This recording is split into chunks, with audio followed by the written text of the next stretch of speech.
Bonjour à toutes et à tous, bienvenue sur Grand Lille TV, votre chaîne d'information en régional. En images en 8 minutes, en ce mercredi 20 novembre, voici le journal de la rédaction, voici l'actualité près de chez vous. D'abord vos prévisions météo, de nouveau un temps en frais mais ensoleillé. Attention, les températures sont négatives ce matin. Moins 1 degré relevé à Lille, à 6 heures, à peine 0 ou 1 degré est prévu dans la matinée. Un tout petit peu plus cet après-midi, 5 degrés pour les maximales. Mais sous le soleil, la journée s'annonce tout de même assez agréable côté ciel, avec du ciel bleu, quelques rares passages nuageux. Un temps frais, voire même froid tout de même aujourd'hui. La météo complète après ce journal. À la une de l'actualité en images, on va parler d'emploi avec les recrutements liés au fait de Noël et le surplus d'activité pour les entreprises. Amazon va ainsi embaucher près de 3000 personnes durant les prochaines semaines sur son site de Lovin-Planck, près de Douai. Des contrats courts évidemment pour assurer la réception des articles, la préparation des commandes et l'emballage, le tout sans besoin de diplôme ou de qualification. Cette phase de recrutement ne va donc durer que quelques semaines jusque Noël, mais à long terme, l'entreprise qui vient de lancer l'école Amazon va former des salariés au titre de préparateur de commandes avec à la clé un diplôme reconnu. Explication au micro de Rémi Desromans. Nous recrutons les personnes qui nous rejoignent sans diplôme prérequis en logistique et nous ne demandons pas d'expérience préalable en logistique. Nous formons et cette école Amazon permet de valoriser à la fois les compétences acquises et l'expérience en logistique mise en œuvre dans l'entreprise. Alors, nous recrutons dans la perspective du pic d'activité et de la période de fin d'année 9000 personnes en contrat temporaire, dont 3000 autour du site de Lovin-Planck, donc sur les différents sites entre le centre de distribution logistique, le centre de tri et la station de livraison que nous avons autour de Douai. Une image est également à Lille depuis lundi. Impossible d'accéder à la gare Lille-Europe depuis l'esplanade François Mitterrand. Pendant près d'un mois, les deux escalators qui permettent de rejoindre d'ordinaire la gare par la place vont être fermés jusqu'à la fin d'une nouvelle phase de travaux. Durant cette période, qui devrait donc durer jusqu'à mi-décembre, l'accès à Lille-Europe se fera uniquement par le viaduc, le Corbusier et le passage 80. Au-dessus, cette situation perturbe évidemment de nombreux voyageurs qui ne sont pas forcément informés et qui se retrouvent face au fait accompli et en bas. Alors du côté de la SNCF, on insiste sur le fait que ces tracts ont été distribués. Des panneaux sont installés pour informer les voyageurs, mais pour les utilisateurs, il y a tout de même un manque de signalisation et d'information. Explication de quelques-uns de ces utilisateurs de la gare, rencontrés sur place par Florine Curec hier. J'ai découvert que je pouvais pas monter par l'escalator avec ma valise, voilà, et c'est embêtant parce que je vais devoir remonter toute la rue pour reprendre par le pont. J'ai dû faire tout le tour partout là-bas et monter tout un tas d'escaliers, bref, c'était pas la solution la plus pratique. Au métro Lille-Flandre, c'est toujours bondé, surtout dans les deux lignes c'est toujours bondé, du coup je voulais venir là, parce que je me suis dit à Lille-Europe il y a peut-être un petit peu moins de monde. C'est fermé. Finalement Mauvais plan, je vais prendre Lille-Flandre et attendre, espérer avoir le métro tout de suite, au lieu d'attendre qu'il y a 2-3 métros qui partent. C'est marqué momentané, donc ça permet de penser qu'il n'y en a pas pour longtemps. Selon les chiffres, près de 50% des usagers de la gare Lille-Europe passent par ces escalators.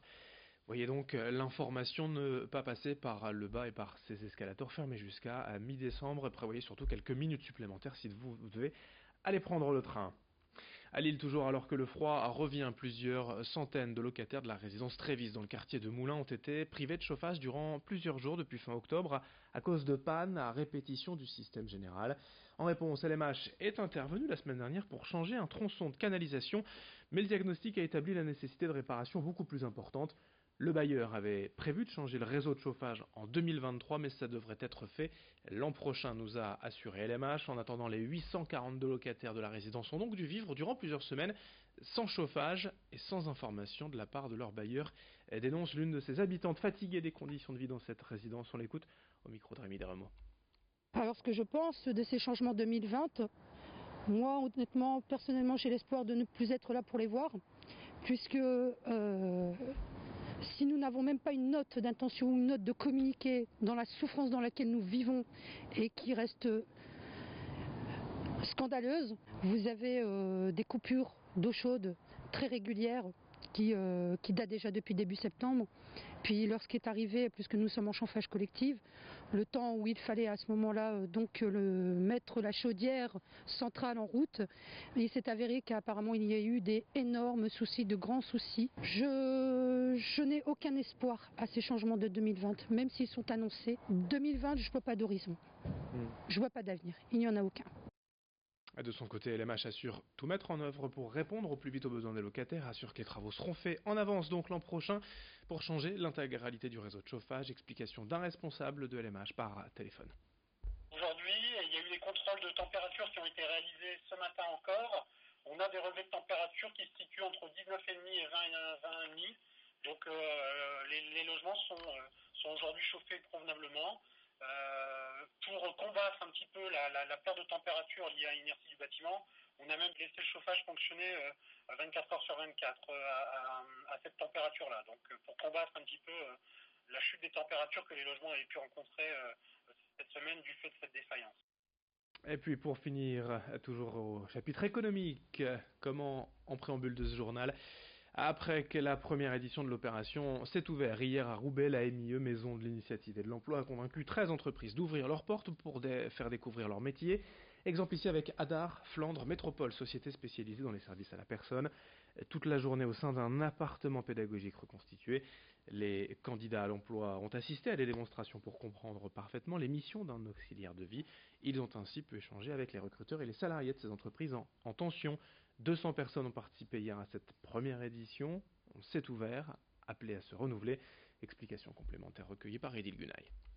L'idée, c'était d'avoir une approche différente de la rencontre entre un candidat et un recruteur, de sortir des formules salon, on échange autour d'une table, et d'aller voir dans l'entreprise concrètement comment ça se passe, de pratiquer. Les candidats sont très en demande de pratiquer, d'essayer, et surtout d'avoir un autre contact avec les recruteurs que celui du CV, du test de positionnement, voilà, donc d'avoir un échange.